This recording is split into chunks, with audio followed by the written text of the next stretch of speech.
Brave New World continues, as read by the bathroom reader.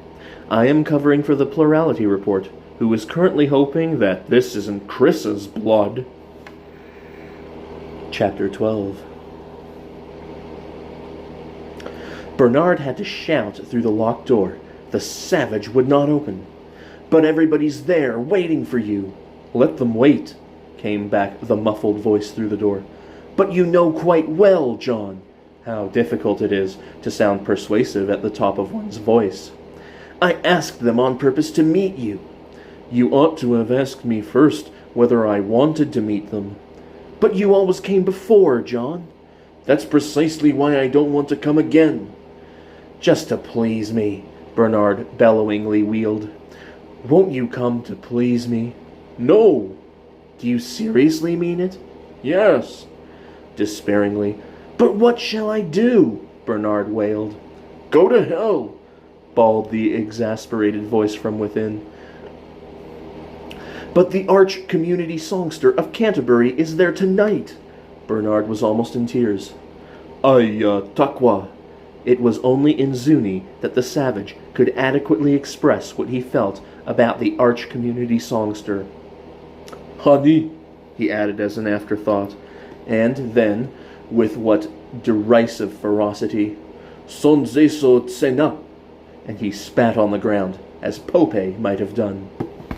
In the end, Bernard had to slink back, diminished, to his rooms and inform the impatient assembly that the savage would not be appearing that evening. The news was received with indignation.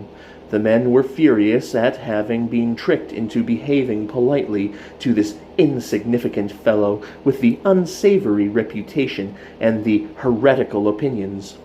The higher their position in the hierarchy, the deeper their resentment.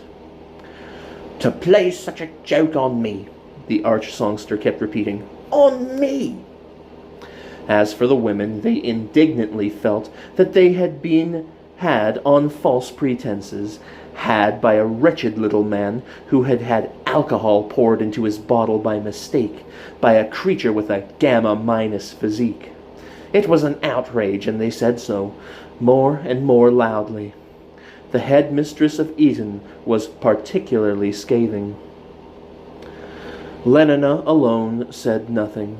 Pale, her blue eyes clouded, with an unwonted melancholy, she sat in a corner cut off from those who surrounded her by an emotion which they did not share.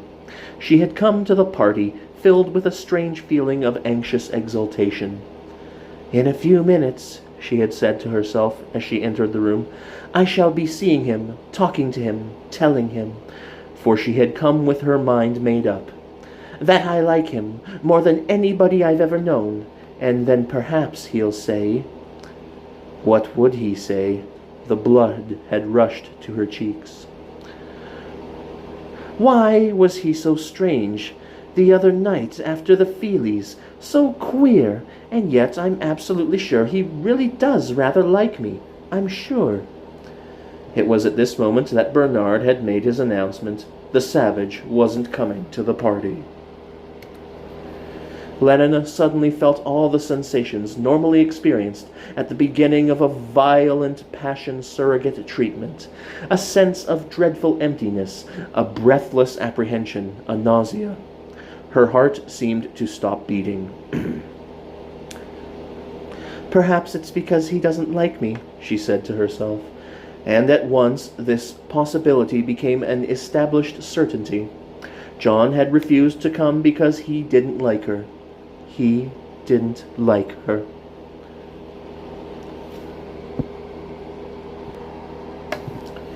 "It really is a bit too thick," the headmistress of Eton was saying to the director of crematoria and phosphorus reclamation. "When I think that I actually—" "Yes," came the voice of Fanny Crown. "It's absolutely true about the alcohol. Someone I know knew someone who was working in the embryo store at the time. She said to my friend, and my friend said to me." Too bad, said Henry Foster, sympathizing with the arch community songster. It may interest you to know that our ex-director was on the point of transferring him to Iceland. Pierced by every word that was spoken, the tight balloon of Bernard's happy self-confidence was leaking from 1,000 wounds. Pale, distraught, abject, and agitated, he moved among his guests, stammering incoherent apologies, assuring them that next time the savage would certainly be there, begging them to sit down and take a carotene sandwich, a slice of vitamin A pâté, a glass of champagne surrogate. They duly ate, but ignored him, drank, and were either rude to his face or talked to one another about him, loudly and offensively, as though he had not been there. "And now, my friends," said the arch-community songster of Canterbury, in that beautiful ringing voice with which he led the proceedings at Ford's Day celebrations. "Now, my friends, I think perhaps the time has come." He rose, put down his glass, brushed from his purple viscose waistcoat the crumbs of a considerable collation, and walked towards the door.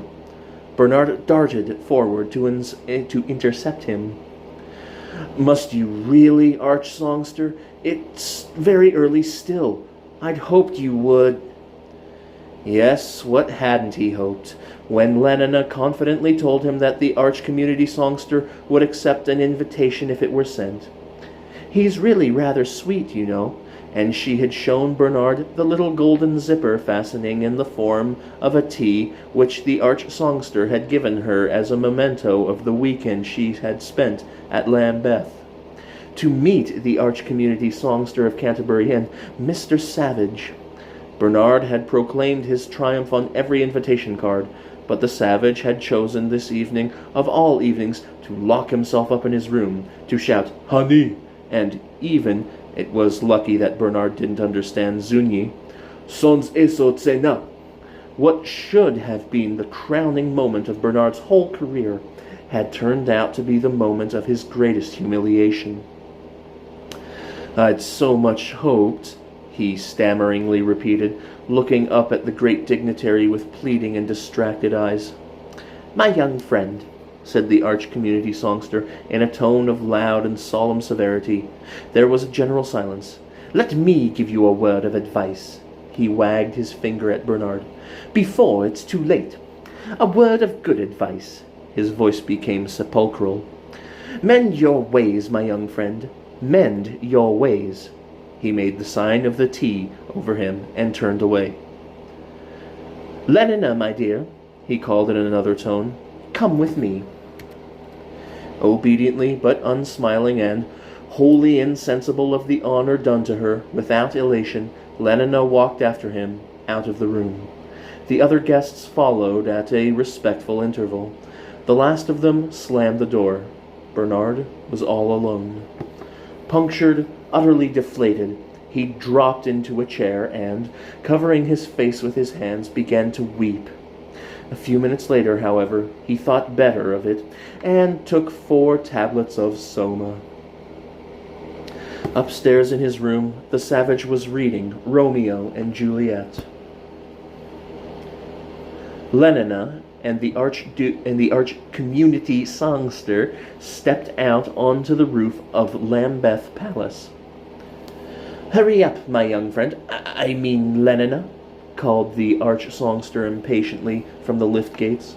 Lenina, who had lingered for a moment to look at the moon, dropped her eyes and came hurrying across the roof to rejoin him. A new theory of biology was the tide of the paper which Mustafa Mond had just finished reading. He sat for some time, meditatively frowning, then picked up his pen and wrote across the tide page. "The author's mathematical treatment of the conception of purpose is novel and highly ingenious, but heretical, and, so far as the present social order is concerned, dangerous and potentially subversive. Not to be published." He underlined the words. "The author will be kept under supervision. His transference to the Marine Biological Station of St. Helena may become necessary." A pity, he thought, as he signed his name. It was a masterly piece of work, but once you began admitting explanations in terms of purpose, well, you didn't know what the result might be. It was the sort of idea that might easily decondition the more unsettled minds among the higher castes, make them lose their faith in happiness as the sovereign good, and take to believing instead that the goal was somewhere beyond, somewhere outside the present human sphere, that the purpose of life was not the maintenance of well-being, but some intensification and refining of consciousness, some enlargement of knowledge, which was, the controller reflected, quite possibly true, but not in the present circumstance admissible. He picked up his pen again, and under the words, "not to be published," drew a second line, thicker and blacker than the first, then sighed. "What fun it would be," he thought, "if one didn't have to think about happiness." With closed eyes, his face shining with rapture, John was softly declaiming to vacancy. "Oh, she doth teach the torches to burn bright. It seems she hangs upon the cheek of night, like a rich jewel in an Ethiop's ear, beauty too rich for use, for earth too dear." The golden tea lay shining on Lenina's bosom.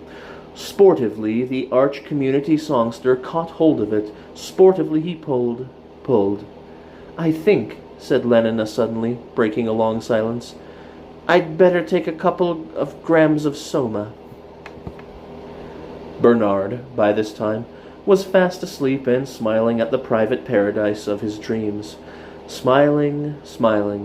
But inexorably, every 30 seconds, the minute hand of the electric clock above his bed jumped forward with an almost imperceptible click, click, click, click. And it was morning. Bernard was back among the miseries of space and time. It was in the lowest spirits that he taxied across to his work at the conditioning center. The intoxication of success had evaporated. He was soberly his old self, and by contrast with the temporary balloon of these last weeks, the old self seemed unprecedentedly heavier than the surrounding atmosphere. To this deflated Bernard, the savage showed himself unexpectedly sympathetic. You're more like you were at Malpais," he said, when Bernard had told him his plaintive story. "Do you remember when we first talked together, outside the little house? You're like what you were then." "Because I'm unhappy again, that's why." "Well, I'd rather be unhappy than have the sort of false, lying happiness you were having there." "I like that," said Bernard bitterly, "when it's you who were the cause of it all, refusing to come to my party, and so turning them all against me." He knew that what he was saying was absurd in its injustice. He admitted inwardly, and at last even aloud, the truth of all that the savage now said about the worthlessness of friends who could be turned upon so slight a provocation into persecuting enemies. But in spite of this knowledge and these admissions, in spite of the fact that his friend's support and sympathy were now his only comfort, Bernard continued perversely to nourish, along with his quite genuine affection, a secret grievance against the savage, to meditate a campaign of small revenges to be wreaked upon him. Nourishing a grievance against the arch-community songster was useless. There was no possibility of being revenged on the chief bottler or the assistant predestinator. As a victim, the savage possessed, for Bernard, this enormous superiority over the others, that he was accessible. One of the principal functions of a friend is to suffer, in a milder and symbolic form, the punishments that we should like but are unable to inflict upon our enemies. Bernard's other victim friend was Helmholtz. When discomfited, he came and asked once more for the friendship which, in his prosperity, he had not thought it worth his while to preserve. Helmholtz gave it, and gave it without reproach, without a comment, as though he had forgotten that there had ever been a quarrel. Touched, Bernard felt himself at the same time humiliated by this magnanimity. Magnanimity the more extraordinary and therefore the more humiliating in that it owed nothing to Soma and everything to Helmholtz's character. It was the Helmholtz of daily life who forgot and forgave, not the Helmholtz of a half-gram holiday. Bernard was duly grateful. It was an enormous comfort to have his friend again, and also duly resentful. It would be pleasure to take some revenge on Helmholtz for his generosity. At their first meeting after the estrangement, Bernard poured out the tale of his miseries and accepted consolation. It was not till some days later that he learned, to his surprise, and with a twinge of shame, that he was not the only one who had been in trouble. Helmholtz had also come into conflict with authority. "It was over some rhymes," he explained. "I was given my usual course of advanced emotional engineering for third-year students, 12 lectures of which the 7th is about rhymes, on the use of rhymes in moral propaganda and advertisement. To be precise, I always illustrate my lecture with a lot of technical examples. This time I thought I'd give them one I'd just written myself. Pure madness, of course, but I couldn't resist it. I was curious to see what their reactions would be. Besides," he added more gravely, "I wanted to do a bit of propaganda. I was trying to engineer them into feeling as I'd felt when I wrote the rhymes." Ford. What an outcry there was. The principal had me up and threatened to hand me the immediate sack. I'm a marked man. "But what were your rhymes?" Bernard asked. "They were about being alone." Bernard's eyebrows went up. "I'll recite them if you like," and Helmholtz began. "Yesterday's committee, sticks but a broken drum, midnight in the city, flutes in a vacuum. Shut lips, sleeping faces, every stopped machine, the dumb and littered places where crowds have been. All silences rejoice, weep loudly or low, speak but with the voice of whom I do not know. Absence, say, of Susans, absence of Egerias, arms and respective bosoms, lips and posteriors. Slowly form a presence, whose, and I ask of what? So absurd an essence that something which is not. Nevertheless should populate empty night more solidly than that which we copulate. Why should it seem so squalidly? Well, I gave them that as an example, and they reported me to the principal." "I'm not surprised," said Bernard. "It's flatly against all their sleep teaching. Remember, they've had at least 250,000 warnings against solitude." "I know, but I thought I'd like to see what the effect would be." "Well, you've seen now." Helmholtz only laughed. "I feel," he said after a silence, "as though I were just beginning to have something to write about. As though I were beginning to be able to use that power I feel I've got inside me, that extra latent power. Something seems to be coming to me, you know." In spite of all his troubles, he seemed, Bernard thought, profoundly happy. Helmholtz and the savage took to one another at once, so cordially, indeed, that Bernard felt a sharp pang of jealousy. In all these weeks he had never come to so close an intimacy with the savage as Helmholtz immediately achieved. Watching them, listening to their talk, he found himself sometimes resentfully wishing that he had never brought them together. He was ashamed of his jealousy and alternately made efforts of will and took Soma to keep himself from feeling it. But the efforts were not very successful, and between the Soma holidays there were, of necessity, intervals. The odious sentiment kept on returning. At his third meeting with the savage, Helmholtz recited his rhymes on solitude. "What do you think of them?" he asked when he had done.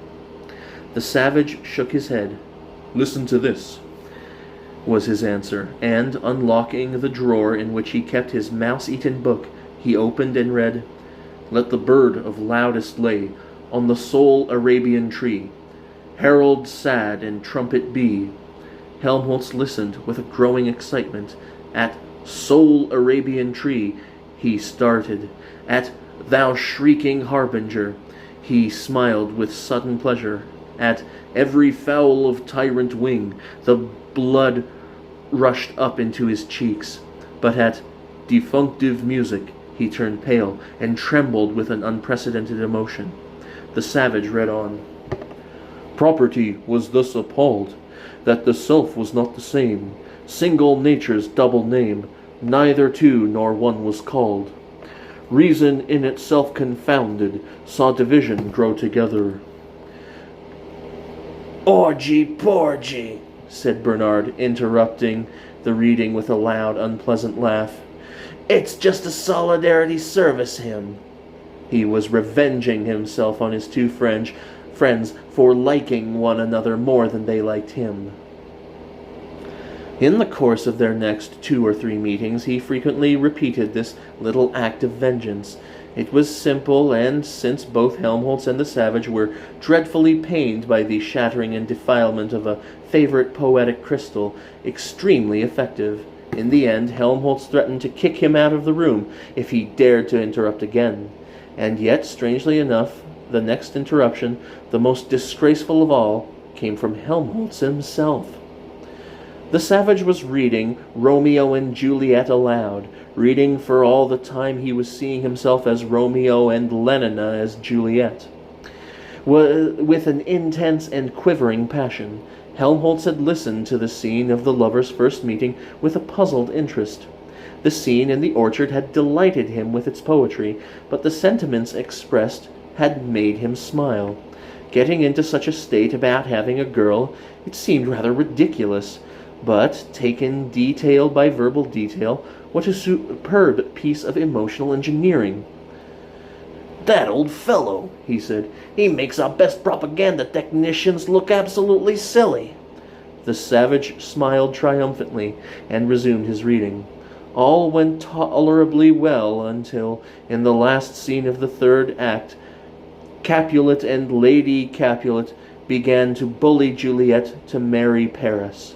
Helmholtz had been restless throughout the entire scene, but when, pathetically mimed by the savage, Juliet cried out, "There is no pity sitting in the clouds that sees into the bottom of my grief.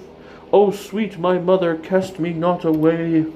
Delay this marriage for a month, a week, or, if you do not, make the bridal bed in that dim monument where Tybalt lies." When Juliet said this, Helmholtz broke out in an explosion of uncontrollable guffawing. The mother and father, grotesque obscenity, forcing the daughter to have someone she didn't want, and the idiotic girl not saying that she was having someone else whom, for the moment at any rate, she preferred. In its smutty absurdity, the situation was irresistibly comical. He had managed, with a heroic effort, to hold down the mounting pressure of his hilarity, but "sweet mother," in the savage's tremulous tone of anguish, and the reference to Tybalt lying dead, but evidently uncremated and wasting his phosphorus on a dim monument, were too much for him. He laughed and laughed till the tears streamed down his face, quenchlessly laughed while, pale with a sense of outrage, the savage looked at him over the top of his book, and then, as the laughter still continued, closed it indignantly, got up, and, with the gesture of one who removes his pearl from before swine, locked it away in its drawer.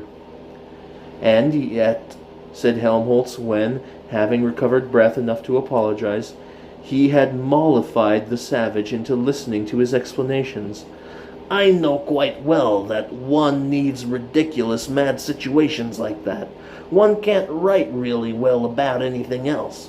Why was that old fellow such a marvelous propaganda technician? Because he had so many insane, excruciating things to get excited about. You've got to be hurt and upset. Otherwise, you can't think of the really good, penetrating, X-ray-ish phrases. But the fathers and the mothers, he shook his head. You can't expect me to keep a straight face about fathers and mothers. And who's going to get excited about a boy having a girl or not having her?